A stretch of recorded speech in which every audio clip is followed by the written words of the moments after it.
Grosies, what's up, what's up? Welcome to our channel, The Grisies. Ayan, grabe, shock na ang mukha ni Mami Rafi. Ayan, today, dumating na ang ating Christmas tree. Sasamahan niyo kami ni Nora na mag-prepare ng aming Christmas tree. Let's go! Ayan, doon natin siya ilalagay kung saan. Yan, dyan. Dati nakapwesto yung aming mini Christmas tree last year. So, makikita nyo nakabukas ang aming stove. Ang aming fireplace. Kasi malamig na nag-start ng taglamig. So, ayusin muna at lilinisin ko muna siya before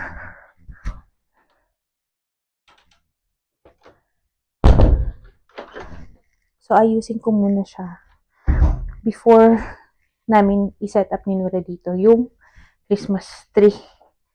Ito maaalis to. Ito alisin din namin. Kasi this box, dito namin ini-imbak yung mga woods na ginagamit for winter, for the whole day. Lalo na si Papa pumapasok para hindi na labas ng labas para kumuha ng woods. Yan. Pinupuno ko siya for the whole day. And isang crate pa dito. Yun. So, since taglamig na, kailangan na natin linis-linis. At para matanggal yung alikabok. Alikabok, yeah.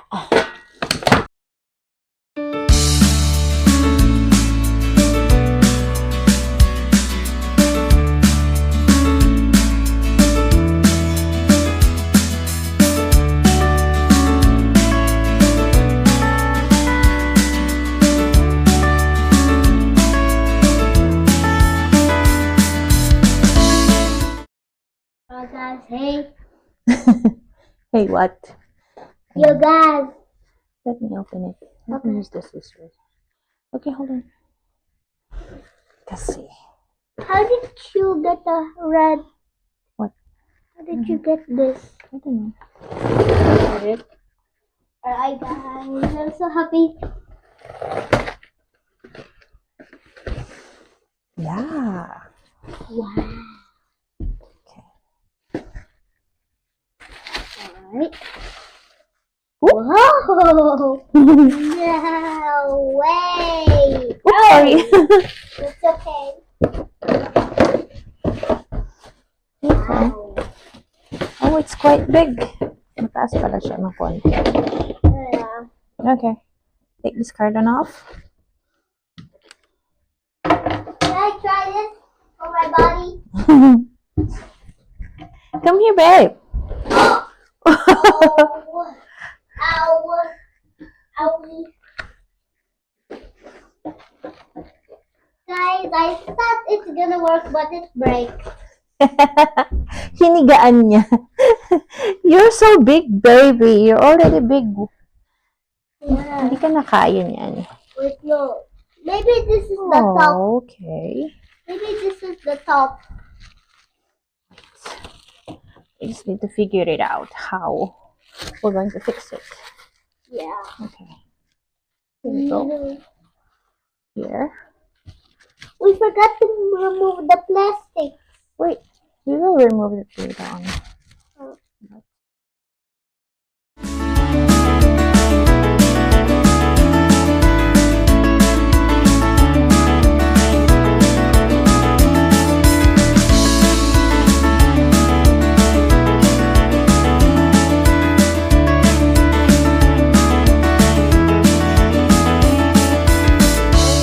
We're going to put all the decorations for our tree. Mama, there's one plastic. It's okay. It's okay.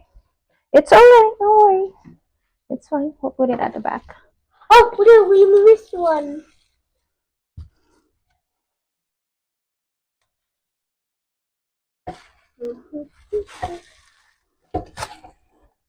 Oh, I got it.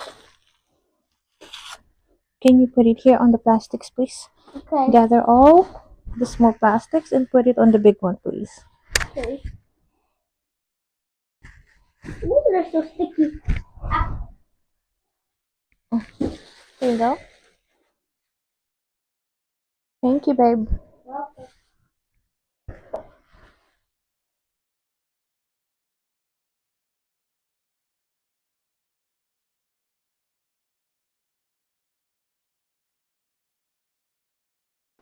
Okay.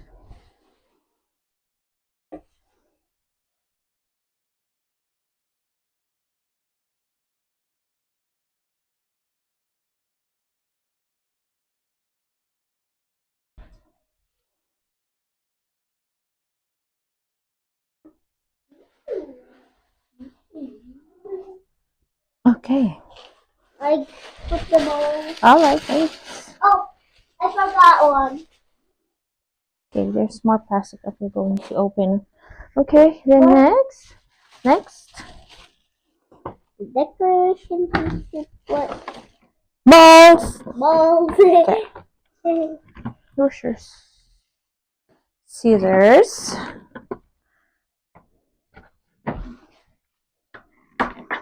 Guys, I'm gonna stand here because I'm not tall enough.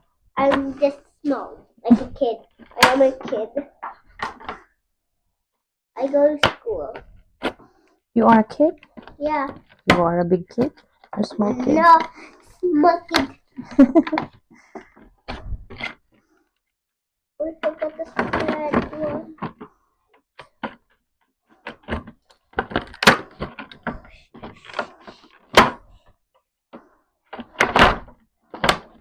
All right, here you go.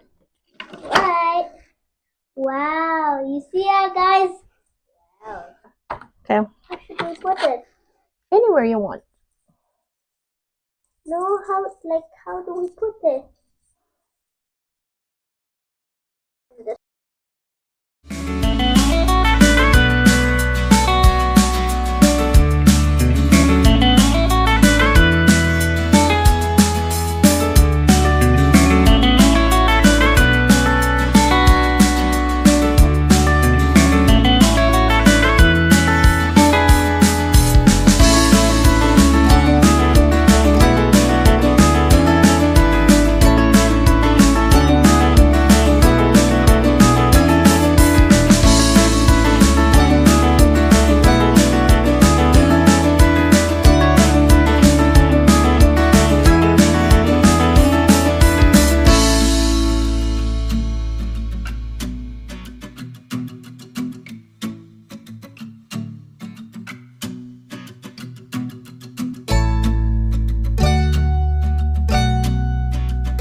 There you go.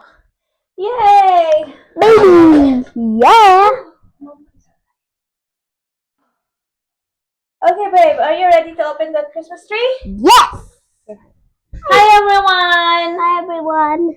And today, we're going to light our Christmas tree. Ready? Yeah. Let's go.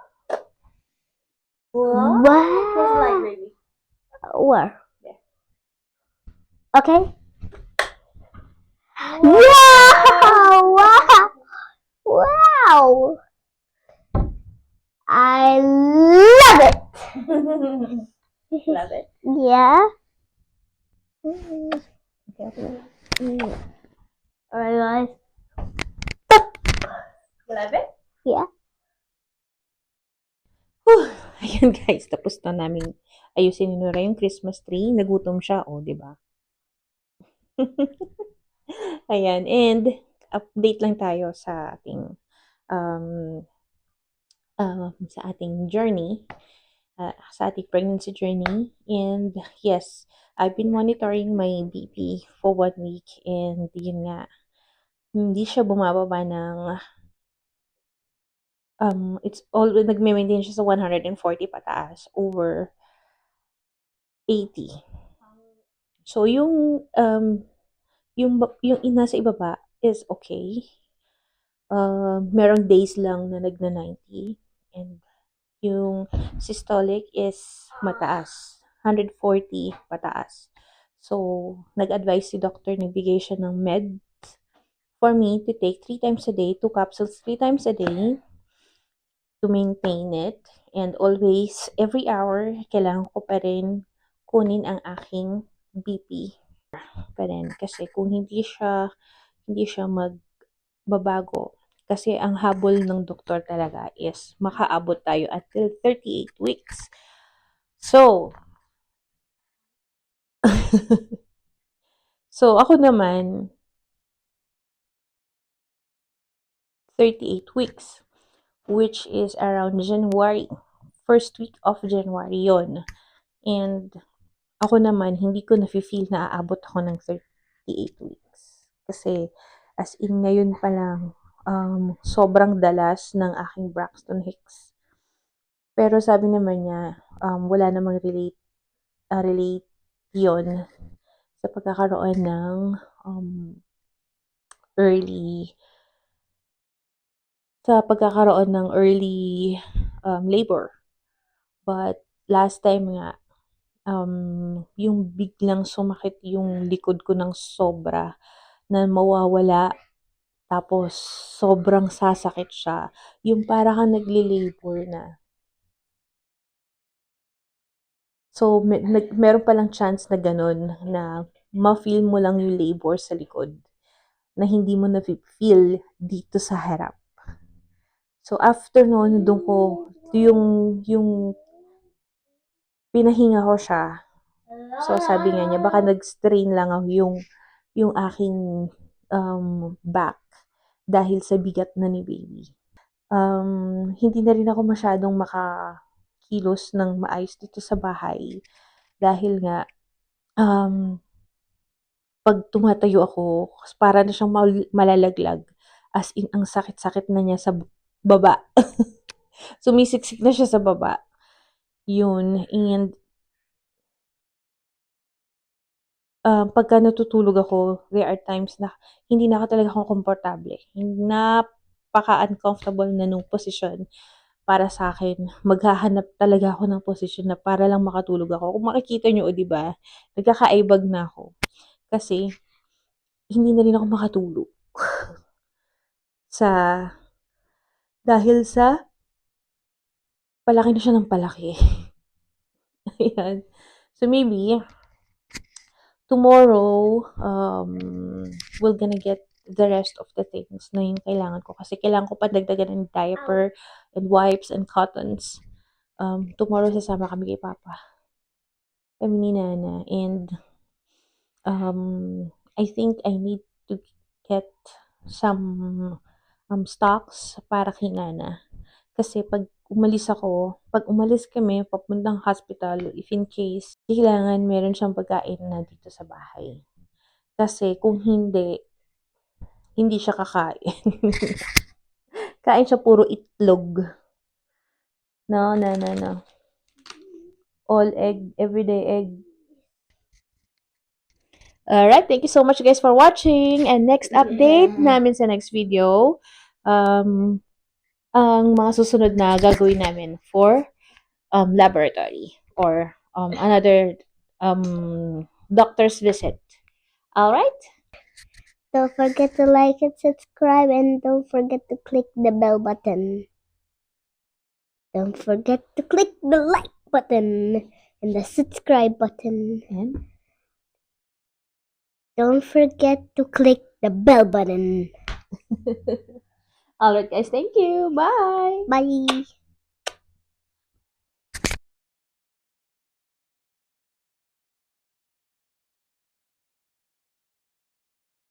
Next video. Don't forget to like and subscribe, and don't click the bell button because we Again.